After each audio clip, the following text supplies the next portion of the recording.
వైపులకు నా సహచార ఎమ్మెల్యేలకు అందరికీ నమస్కారాలు. ఈరోజు మనందరికీ తెలుసు, మన రాష్ట్ర ప్రతిష్టను కాపాడుకోవాల్సిన బాధ్యత ప్రతి ఒక్కరిపైన ఉంది, ప్రజలపైన ఉంది. ప్రజాప్రతినిధులమైన శాసనసభ్యులము, ఎమ్మెల్సీలో, రాష్ట్ర క్యాబినెట్ మీద ఉంది. అదేవిధంగా పత్రికా సోదరుల మీద కూడా ఉంది. మనం మన రాష్ట్ర ప్రతిష్టను కాపాడుకోవాలి.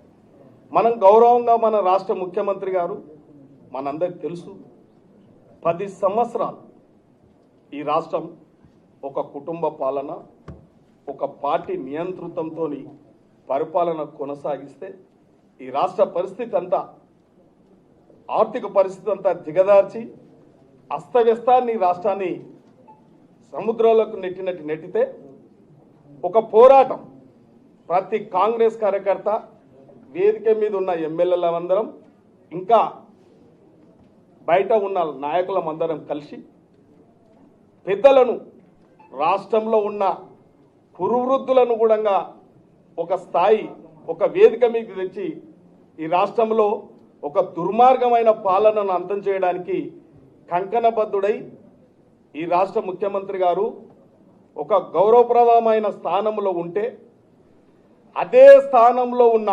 మంత్రివర్గంలో ఉన్న ఒక మంత్రి గారు, వారి కుటుంబం మరీ పార్టీ కార్యకర్తలు అసహించుకున్న విధంగా రాష్ట్ర ముఖ్యమంత్రికి తలనొప్పిగా పార్టీకి ఇబ్బంది పెట్టే కార్యక్రమాలను అప్పుడప్పుడు చేస్తూ ఉన్నారు. కాబట్టి ఒక హుందాతనంగా రాష్ట్ర ముఖ్యమంత్రి గారు వాళ్ళు ఈ రాష్ట్రాన్ని అభివృద్ధి చేయాలి, సంక్షేమం ముందుకు తీసుకోవాలని ఒక ఆలోచనతో ముందుకు పోతూ ఉంటే, గతంలో పరిపాలించిన వాళ్ళు జీర్ణించుకోలేక, ఆధిపత్యాన్ని నిలుపుకోలేక అప్పుడప్పుడు కుట్రలు పన్నుతూ ఉంటే, ఈ కుట్రలకు ఇటువంటి నీచ సంస్కృతి కలిగిన కుటుంబాలు కొన్ని అవాకులు చెవాకులు, చౌకాబార్ మాటలు, నీతిమాల్య మాటలు, అనుచిత వ్యాఖ్యలు చేయడం కానీ రాష్ట్ర ముఖ్యమంత్రి బలహీనత అనుకుంటే తప్పు. రాష్ట్ర ముఖ్యమంత్రి చాలా బలవంతుడు. రాష్ట్ర ముఖ్యమంత్రి బలవంతుడు కాబట్టే ఒక కుటుంబం నుంచి ఆధిపత్యాన్ని గుంజుకోగలరు. ఇలా దమ్ము ధైర్యం ఉన్న నాయకుడు కాబట్టే మీరు ఆ నాయకుడిని కదిలించలేక, ఆ నాయకుని తట్టుకోలేక ఈ కుట్రలు పన్నుతూ ఉంటాయి. కాబట్టి వితిన్ ద పార్టీలో ఒక క్యాబినెట్ హోదా కలిగిన మంత్రివి, ఒక సామాజిక వర్గానికి ఒక మహిళా మంత్రివి, నీ మీద బాధ్యత ఉంది. నీవు నీ కుటుంబ సభ్యురాలు, నువ్వు అవునన్నా కాదన్నా, అవసరమైనప్పుడు బిడ్డ అంటే, అవసరం లేనప్పుడు బిడ్డ కాదనుకుంటే ఈ తెలంగాణ ప్రజలు, తెలంగాణ సమాజం సహించదు నేను. కాబట్టి ఈరోజు మేము గౌరవమైన ఎమ్మెల్యేలం ఇక్కడ ఉన్నాం, కొత్త ఎమ్మెల్యేలు ఉన్నాం. మేము అప్పుడప్పుడు చిన్న తప్పులు చేసినప్పటికీ వితిన్ ద పార్టీలో మమ్మల్ని అల్మాయిస్తాం. రేవూరు ప్రకాష్ రెడ్డి అన్న మమ్మల్ని అప్పుడప్పుడు అసెంబ్లీలో అట్లా తొందరపడొద్దు, అట్లా మాట్లాడొద్దని మమ్మల్ని అదుపు చేస్తూ ఉంటాడు. వారు అట్లా అన్నప్పుడు మేము సపోర్ట్ చేయకుండా కూర్చుంటాం. అంటే తెలిసి తెలియక తప్పులు చేస్తూ ఉంటాం ఎమ్మెల్యే అయినా కూడా. కాబట్టి ఒకరికి ఒక పెద్దలను గౌరవించే సంస్కృతి నేర్చుకోవాలి. ఎలా ఈ రాష్ట్రంలో నీ ఒక్క కుటుంబం లేదు, ఎంతోమంది కుటుంబాలు ఉన్నాయి. ఈ రాష్ట్రంలో 3.5 కోట్ల జనాభా ఉంటే ఒక్కరే ముఖ్యమంత్రి అవుతా ఉన్నారు. ఒకసారి 119 మంది ఎమ్మెల్యేలు అవుతారు, అందరూ అయితలేదు.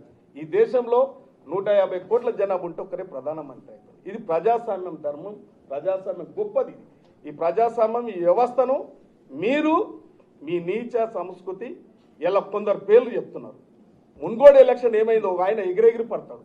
మున్గోడు ఎలక్షన్ ఏమైంది? ఇంకో ఆయన మాట్లాడతాడు. ఎన్నిసార్లు కాంగ్రెస్ పార్టీ ఎన్నిసార్లు మీకు టికెట్లు ఇచ్చింది, ఎన్నిసార్లు మిమ్మల్ని గౌరవించింది. ఇలా కార్యకర్తలు ఏమైపోతున్నారు, మీకు పనులు చేసిన కార్యకర్తలు ఏమవుతున్నారు? మున్గోడు అయినకైనా, సురేఖకైనా, ఇంకో చిన్నారెడ్డికైనా ఎంతమంది కాంగ్రెస్ కార్యకర్తలు పనిచేస్తే మీరు ఈ స్థాయికి వచ్చారు? ఇలా మీరు ఒక స్థిరంగా ఈ రాష్ట్రాన్ని అప్పుల కుప్పలేసారు. ఈ రాష్ట్రాన్ని కాంట్రాక్టులను బాకీలు పెట్టిపోయారు. 70-80 వేల కోట్లు. నేషనల్ సీడ్ కార్పొరేషన్ బాకీ పెట్టారు, సివిల్ సప్లైకి బాకీ పెట్టారు, మైన్కి బాకీ పెట్టారు, బీవరీస్కు బాకీ పెట్టారు, ఫీజు రియంబర్స్మెంట్ బాకీ పెట్టారు.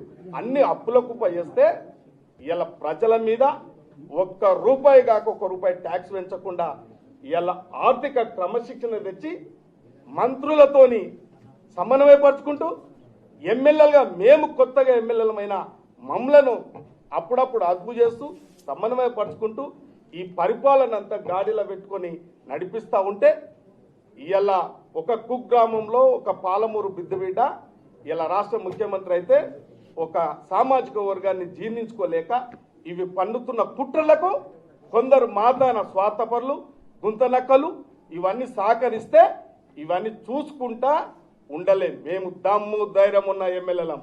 ఇలా బొజ్జు మాట్లాడిండు, బల్మూరు వెంకట్ గారు మాట్లాడిండు, బాలన్న మాట్లాడిండు, వీరేశమన్న మాట్లాడిండు. మేము దమ్ము ధైర్యం ఉన్నోళ్ళం.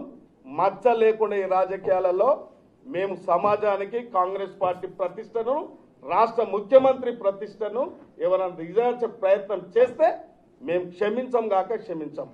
ఇది కాంగ్రెస్ పార్టీని బలోపేతంగా ఉంచుతాం. తప్పకుండా రాబోయే కాలంలో కాంగ్రెస్ పార్టీ రాష్ట్ర ముఖ్యమంత్రికి ఇవాళ అందుబాటులో ఉన్న ఎమ్మెల్యేలు వచ్చినాం. ఇక తస్మత్ ఇదే ఏమని అనుకుంటే రేపు ఇంకా తీవ్ర పరిణామాలు ఉంటాయి. మీరు గొప్పలు అనుకోకండి. మీ స్థాయి ఒకసారి చూసుకోండి, మీ కుటుంబ స్థాయి చూసుకోండి. మీరు రాష్ట్ర ముఖ్యమంత్రి కుటుంబాన్ని హెచ్చరిస్తారా? మీరు మీ నీతి మీ సంస్కృతి తెలియదా? మీ కుటుంబ సంస్కృతి తెలియదా? రాష్ట్ర ముఖ్యమంత్రి కుటుంబం ఇయ్యాలు వచ్చిందా? మీరు దిగజారి ఇటువంటి అప్రతిష్ట పాలు చేస్తే బాగుండదు. కాబట్టి మేమందరం కూడా ఇక్కడ ఉన్న అందుబాటులో ఉన్న ఎమ్మెల్యేల అందరం ఒకటి మేము వేరు కాదు.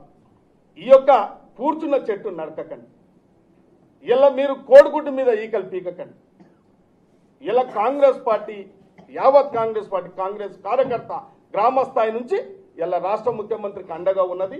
రేపు భవిష్యత్తు మీరు ఇట్లే మీ తీరు మీ మార్గం మార్చుకోకపోతే మీరున్న హోదా మీరున్న మంత్రి హోదా మైమర్చి విచ్చలవిడిగా ప్రవర్తిస్తే కాంగ్రెస్ కార్యకర్తలు ఊకోరు, కాంగ్రెస్ ఎమ్మెల్యేలు ఊకోరు, సమాజం తెలంగాణ సమాజం కూడా ఊకోరు. కాబట్టి నేను ఒకటే మేమందరం కూడా రేపు రాబోయే కాలంలో క్రమశిక్షణతో మెలగాలని కోరుకుంటున్నాను.